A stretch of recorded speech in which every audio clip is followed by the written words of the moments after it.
Hello and welcome back to the next video. So in our last video we have set up this I almost completed the feed IK functionality.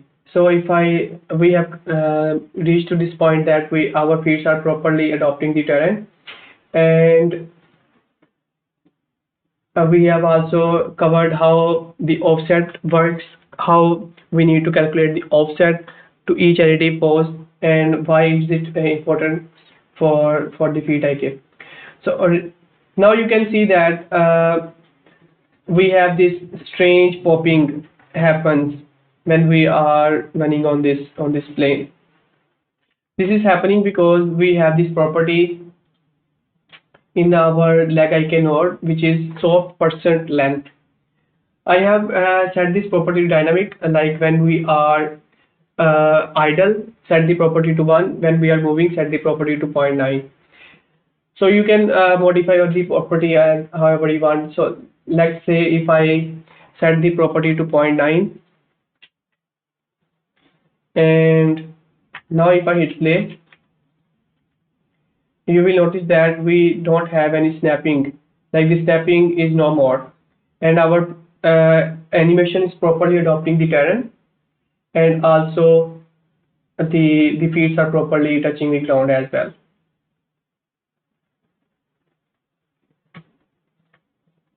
Okay, I will connect this again. So I hope you got my point. So at this point, you can notice that our running functionality is properly working fine. If I connect it from here, if I connect my ground locomotion again, and you can notice that our feet IK is properly, like, fully functional when we are walking, when we are trot, cantering. Feet IK is properly working fine.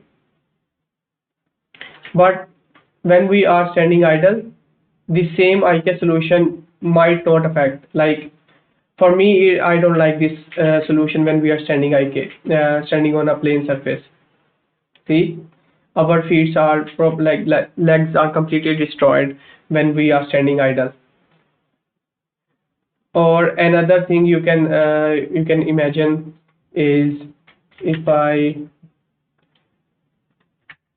let's say if I duplicate this,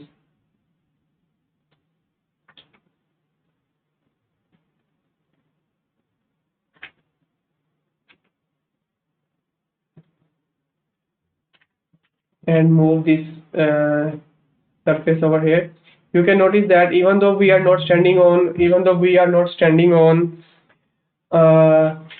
on the steep slope, our pose, our lean up and down functionality triggering that, which is completely destroying our pose. So in order to fix this functionality, we use a separate technique for our feet IK, like using a control dig approach. So for using control dig approach, I will show you guys what I mean by that. Okay, here. So if I connect this functionality again, so when we are moving, we are using our this additive animation based feet IK solution, which we have covered in our last 4 videos. And when we are idle, we are using control dig based IK solution for our horse. So now if I modify the pose, if I move the mesh over here, you can see how well it adopts the overall surface. Like this looks natural, and this works fine. So we are using 2 IK solutions for our horse locomotion system.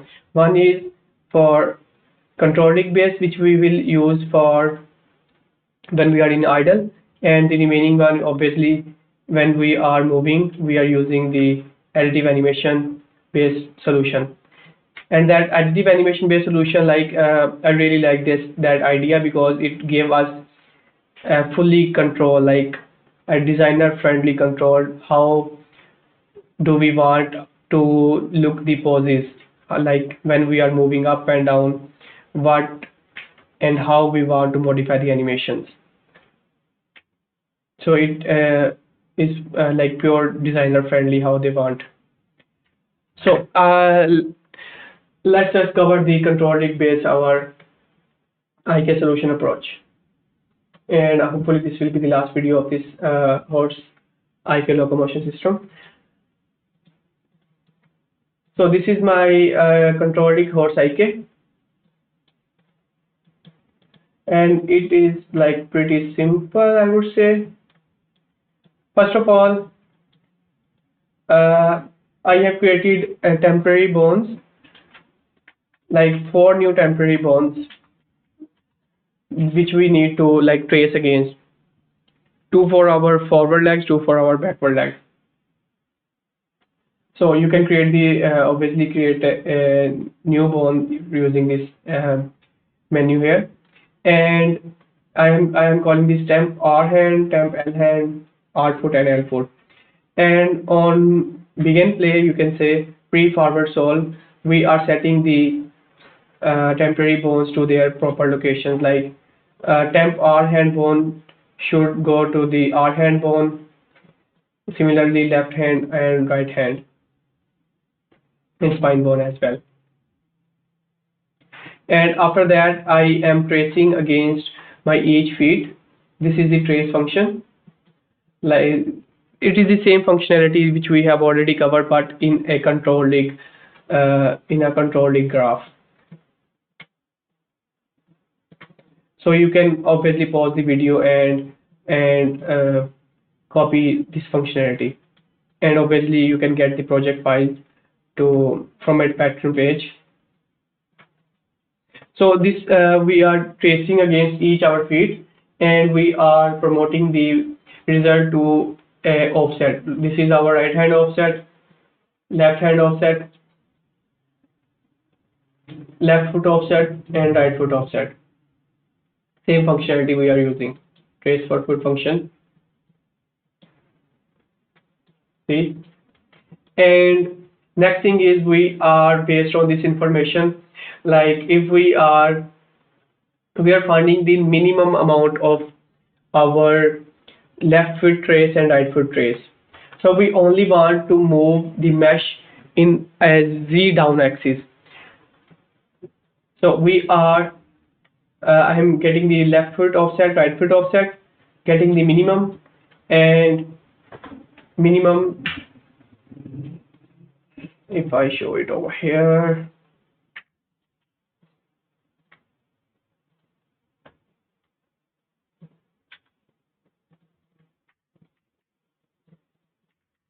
like if I rotate the cube, you can notice that we are lowering the mesh, and when we are opposite like leaning down, when we are rotating opposite side, we are not lowering the pelvis effort anymore.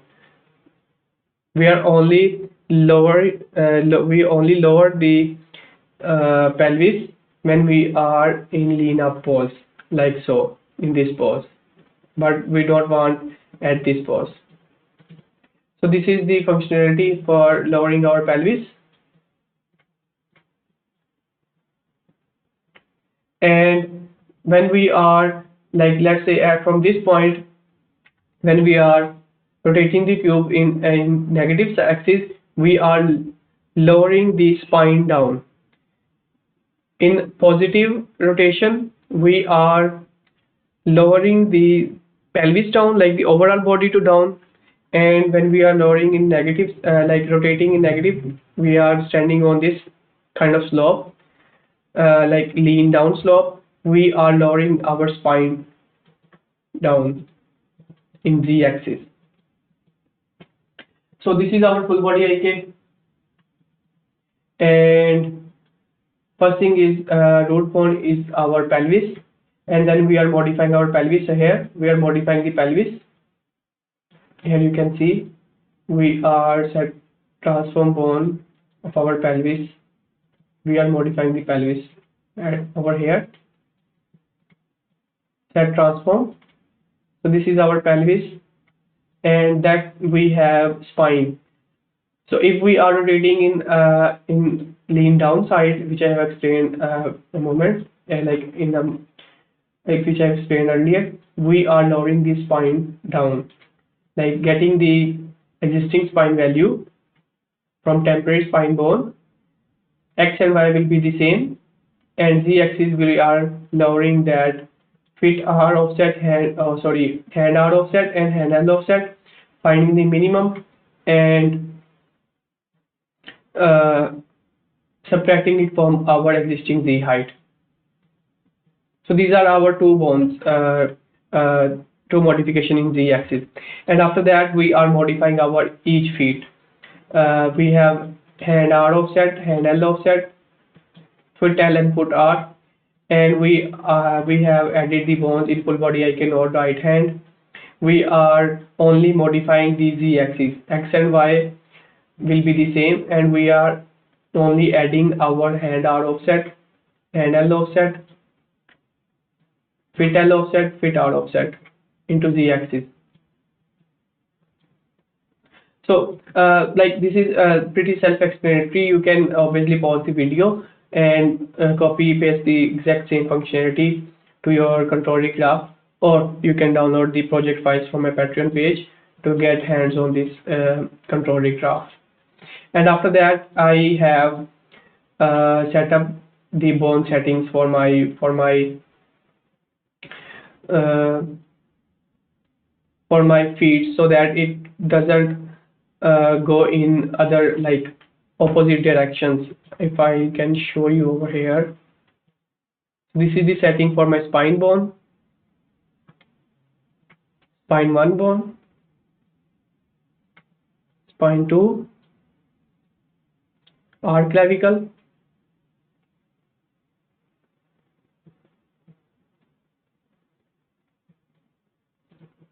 L clavicle, rotation stiffness to 1. Like if I change the rotation stiffness to 0, both of my hands, you will notice that sometimes we are bending the legs in wrong direction.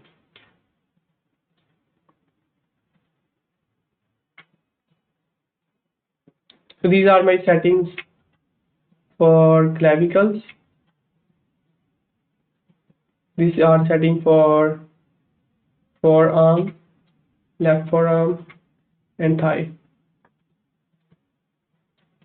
Let's say if I add a static offset of 30, both of my hands, I have added a static offset. And if I go to my clavicle, I will try to break the pose.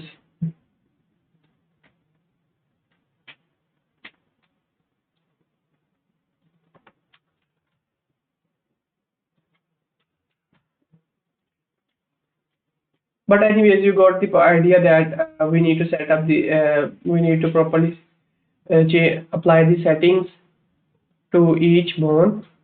How, like we only want, for example, certain bones we only want to bend in Z axis only. So those are the settings you want to put over here.